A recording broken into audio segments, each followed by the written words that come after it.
In 1948, America spent $135 billion in today's money to rebuild Europe through the Marshall Plan. Right now, BRICS countries are positioning to invest over $800 billion in Africa's future. But here's what everybody's missing. This isn't just money. It's about something far more powerful. In the next few minutes, I'm going to show you why this could be the biggest shift in global economic power since World War II. And if you think this doesn't affect you, wait until you see what's coming. But first, let me ask you something. Have you ever wondered why Africa, with 60% of the world's arable land and the fastest growing population, still struggles economically? The answer might make you angry. Now I want you to picture this. 1980s Africa. The World Bank and IMF arrive with the so-called help.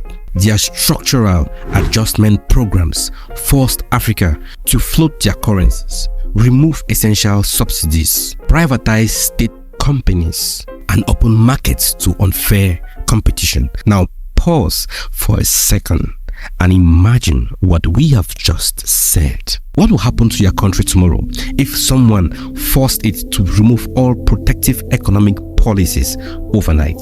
The results were devastating. Many African countries haven't yet recovered from the structural adjustment programs up to today. But what happens next is even more shocking, and it explains exactly why BRICS matters so much right now.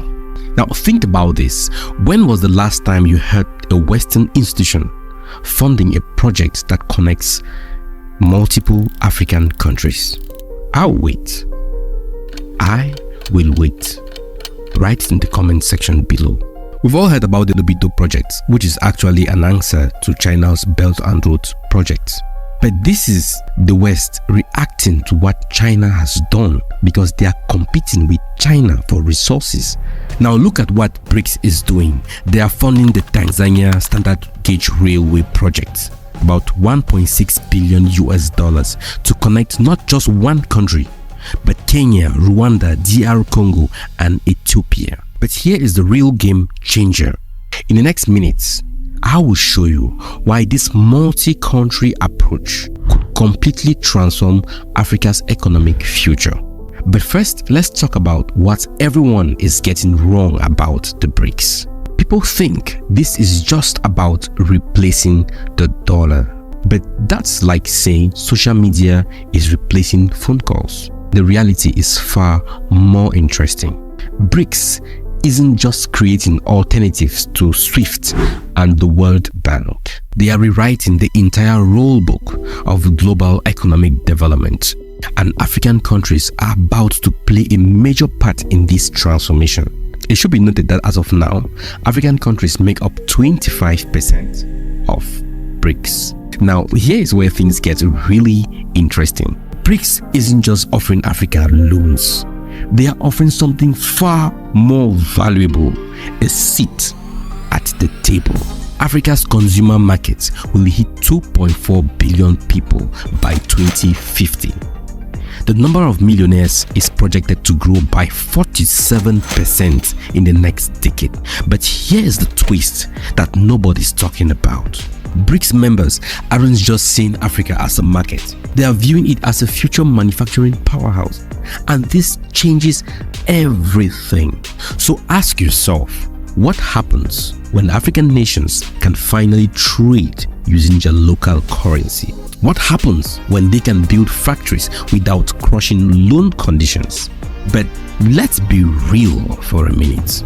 China's economy dwarfs other members. The Chinese GDP is about 70% of the other member states in BRICS. There is a risk of strongman politics, and some critics say it could create new forms of dependency. However, here is what these critics are missing, and this is actually crucial for understanding where the real opportunities lie. The game isn't about choosing the West or BRICS. It's about leveraging both to build something new, and this is where you come in. Now let me show you exactly how this BRICS transformation is creating three massive opportunities in African manufacturing. The first principle: look for industries with high import dependency, because here's what most people miss. When a country imports 80% of basic goods, that's not a problem, that's an opportunity waiting to happen.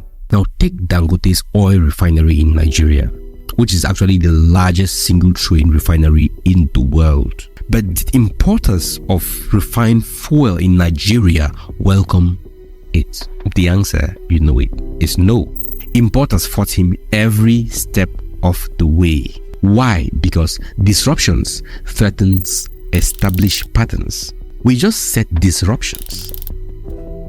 That's a lot of business opportunity. When you disrupt something, when your business is in a disruptive scale, it means you're going to make a lot of money, and that's what Dangote is doing right now. And he has not even produced up to the full capacity of his refinery. He's disrupting the market. That's the same thing with every manufacturing industry in Africa. It is just an opportunity sitting there and waiting for people to exploit. Now you should remember this, because it is your competitive advantage. Now the second principle you should have in mind is that you need to focus on regional value chains. BRICS is funding multi-country projects because they understand something crucial. Africa's future isn't in 54 separate markets. It's in one unified market of over 1 billion people. And that is going to double by 2050. So pause for a second and think. What products are being imported by multiple African countries that can be produced locally? So the next principle: look for industries with existing raw materials. Africa has 60% of the world's arable land, vast mineral resources, and an enormous workforce. But here's the biggest question: why should you care about all this? This is simply because we are looking at the biggest economic transformation since China opened up in the 1980s. And just like then, the biggest opportunities won't be in trading, they will be in manufacturing. And that's why we talk about manufacturing on this channel. We talk about all types of machines on this channel, because we know exactly what you should do. So here is what you need to do right now. Start mapping out import-dependent industries in your region.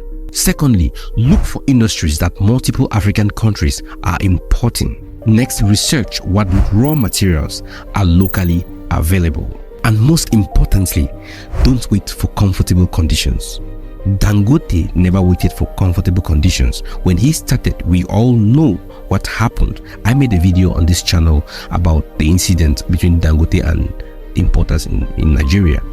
He didn't wait for comfortable conditions, because after even building the refinery, importers were still after him. So never wait for the comfortable conditions. Start right now. Don't think, just start. If you follow the principles I have told you in this video, you don't need to think anymore. Just start.